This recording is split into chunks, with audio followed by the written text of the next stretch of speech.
आयुर्वेदिक दिनचर्या कहा जाता था पहले, जो बहुत हद तक हाल फिलहाल तक लोग उसका अनुसरण भी करते थे। हालांकि अब इतने रासायनिक चीज़ें आ गई हैं मार्केट में, तो कहीं ना कहीं हम आयुर्वेदिक दिनचर्या से बहुत दूर हो गए हैं। तो हम अगर प्रयास करें पुनः उस आयुर्वेदिक दिनचर्या से जुड़ने का, जितना संभव हो रसायनों को अपने दिनचर्या से दूर करें। नमस्कार, न्यूज़ फाउंडेशन देख रहे हैं आप। आपके साथ मैं हूं ऋचा शर्मा। कहते हैं कि जैसे जैसे समाज आगे बढ़ता है, जैसे जैसे हम मॉडर्न होते जाते हैं, वैसे वैसे स्थितियां भी बदलती जाती है। लेकिन कभी कभी ये परिवर्तन घातक भी साबित होता है। वो इसलिए क्योंकि जिस तरीके से मॉडर्नाइजेशन आजकल हो गया है, समाज मॉडर्न हो गया है, लेकिन कई ऐसी चीज़ें हैं, खान पान है, रहने का लिविंग स्टाइल ऐसा है कि कहीं ना कहीं वो हमारे लिए ही गलत साबित हो रहा है। ऐसे में हमारे साथ इस वक्त ऋचा रंजन जी हैं, जो कि नेचुरल लिविंग पर ही रिसर्च कर रही है, यानी कि ऑर्गेनिक फार्मिंग या फिर कुछ ऐसी चीज़ें जो ऑर्गेनिक तरीके से की जाए। तो हम जानने की कोशिश करेंगे कि अब तक उन्होंने क्या कुछ महसूस किया और कैसे हम मॉडर्न हो गए हैं, तो इसका गलत इफ़ेक्ट भी हम पर पड़ रहा है, वो भी जानने की कोशिश करेंगे। सबसे पहले तो मैम बहुत बहुत स्वागत। थैंक यू, नमस्ते। आप सबसे पहले अपनी जर्नी हमसे साझा कीजिए कि किस तरीके से आपको लगा कि नेचुरल लिविंग पर ही फोकस करना चाहिए, क्योंकि हम मॉडर्न हो गए हैं, समाज मॉडर्न हो गया है। लेकिन सिर्फ वो सोच मॉडर्न होने से कुछ नहीं होगा, क्योंकि कई ऐसी चीज़ें हैं जो हम गलत कर रहे हैं, हमारी एक्टिविटी गलत है। तो कितना उसका इफेक्ट होता है ह्यूमन, अगर आप टेंडेंसी पर फोकस करें? लगभग 5-6 वर्षों पहले मुझे ऐसा लगा कि कहीं ना कहीं हम बहुत दिग्भ्रमित होते जा रहे हैं। चाहे वो खान पान हो, सोचने का तरीका हो, रहन सहन हो, जिस तरह से हम विकास और प्रगति को परिभाषित कर रहे हैं, कहीं ना कहीं वो उसमें कुछ त्रुटियां हैं। मैं कॉर्पोरेट जगत में 11 वर्षों तक मैंने काम किया, और 5-6 वर्षों पहले मैंने उसको मैं मॉर्गन स्टैनली में वीपी थी, तब मैंने वहाँ से कॉर्पोरेट जगत को हमेशा के लिए छोड़ा, और उसके बाद मैंने ये अपना ये शोध प्रारंभ किया। क्योंकि अगर आप किताबों में और नेट पे ढूंढें तो बहुत कुछ मिलता नहीं है। आपको मिलेगा बहुत आर्टिकल्स, बट वो कहीं ना कहीं लगता है कि दिग्भ्रमित कर रहे हैं हमें, कुछ ऐसा चीज़ दिखा रहे हैं जिससे लाभ नहीं हो रहा है। जैसे डाइट को लेकर ही देखिए, आज हमारे पास कितने सारे डाइट्स, आप नेट पे जाइए तो बहुत आपको डाइट मिलेंगे, पर बहुत लाभ लोगों को नहीं हो रहा है। थोड़ा होगा, उसके बाद फिर लोग वापस परेशान होने लगते हैं। तो मुझे लगा कि हम कुछ ना कुछ तो कहीं गलती कर रहे हैं। तो ये मैंने यात्रा शुरू की, और मेरी समझ से यात्रा की शुरुआत में ही मुझे लगा कि हम अपने पारंपरिक समझ से बहुत दूर आ गए हैं। और जो पारंपरिक समझ थी खाने पीने और रहन सहन आदि के विषय में, वो पीढ़ियों के अनुभवों पर आधारित था। वो ऐसा नहीं था कि हमने 10 चूहों पर 10 दिन लैब में एक्सपेरिमेंट कर लिया, हमने देख उसके 2-4 चीज़ नाप लिए और कह दिया कि हाँ ये चलता है, ये नहीं चलता है।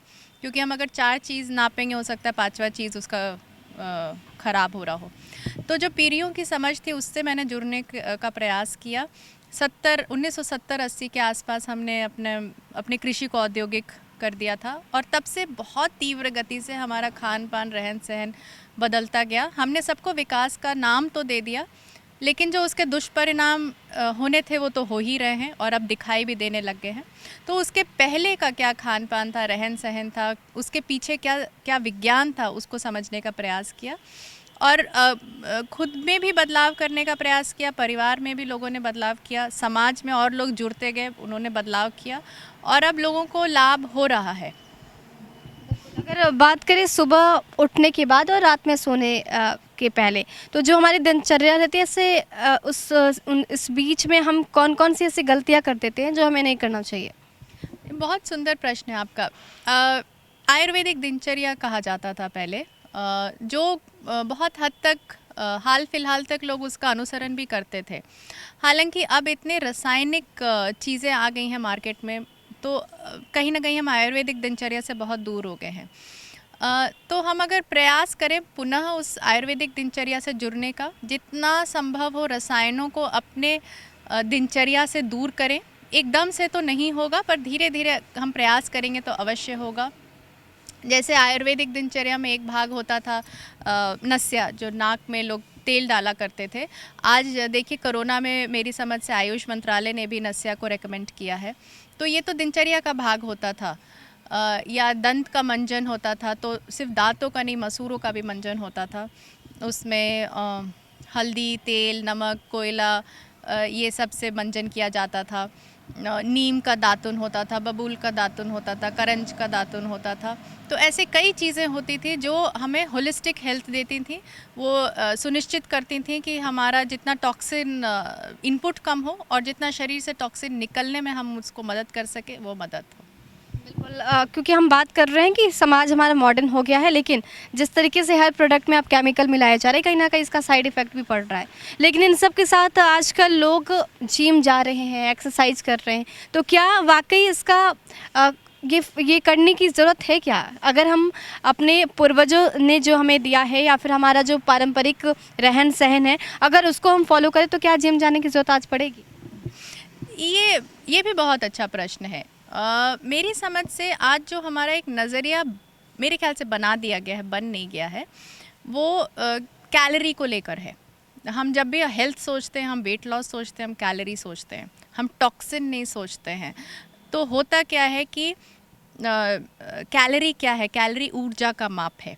1 किलो कैलोरी उतना ऊर्जा है जो 1 केजी पानी का तापमान 1 डिग्री सेंटीग्रेड से बढ़ाने के लिए चाहिए होता है।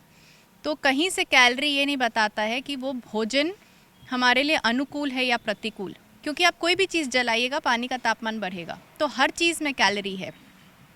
चूहे मारने की दवा में भी कैलोरी है। तो जब हम कैलोरी सोचते हैं तो हम जो चीज़ हमें सबसे पहले भोजन में देखना चाहिए वो होता है कि ये अनुकूल है कि प्रतिकूल। तो उसका तो हमने माप बहुत कन्वीनियंटली रखा ही नहीं है। तो आज हम वहीं जो हमारा बेसिक अंडरस्टैंडिंग है, हम वहीं से दिग्भ्रमित हो रहे हैं। तो हम ये नहीं देखते हैं कि वो हमारे लिए टॉक्सिक है या हमारे लिए बेनिफिशियल है। हम उसको कैलोरी नाप के खा लेते हैं। अगर मान लीजिए 100 कैलोरी का किलो कैलोरी का कुछ है, हमें कहेंगे कि नहीं इसका 10 किलो कैलोरी कम का है, आप वो खा लीजिए। लेकिन चूहे मारने की दवा तो अगर कम किलो कैलोरी का भी होगा तो भी चूहे मारने की दवा ही है। तो हम सोचते हैं कि हम चूहे मारने की दवा खा लेंगे, फिर जाके जिम में दौड़ेंगे तो हमारा वेट घट जाएगा। लेकिन चूहे मारने की दवा में जो टॉक्सिन है वो तो टॉक्सिक इफेक्ट होगा ही शरीर पे। तो हमें वो समझ से जुड़ना होगा। और देखिए ऐसा नहीं था, दौड़ना मेरे ख्याल से बहुत हमारे पारंपरिक जो हमारी समझ थी वो हमारे दिनचर्या का भाग नहीं हुआ करता था। आप गांव में भी अगर पता करें, लोग शरीर से मेहनत करते थे। सुबह में उठ करके जाता चला रहे हैं, सिल लोढ़ा पे मसाला पीस रहे हैं, जो भी है मसल्स का ज़्यादा उपयोग होता था। और अगर खेतों में भी जा रहे हैं तो चल के जाते थे, ऐसे दौड़ के नहीं जाते थे। संभवतः उसके पीछे कारण है कि हमारा देश बहुत ठंड वाला देश नहीं है। तो अगर हम अधिकांश गर्म देश है, तो अगर हम बहुत दौड़ेंगे तो शायद वात बढ़ता होगा। तो यहाँ दौड़ने का ऐसा प्रचलन नहीं था, और विशेषकर ट्रेडमिल पे तो बिल्कुल भी नहीं था। ट्रेडमिल था भी नहीं तब। लेकिन हाँ, लोग एक्टिव रहते थे, मसल्स से काम करते थे, दिन भर काम किया जाता था। अब है कि सब कुछ होम डिलीवर हो जाता है, तो हमें उतना काम करने की आवश्यकता नहीं है।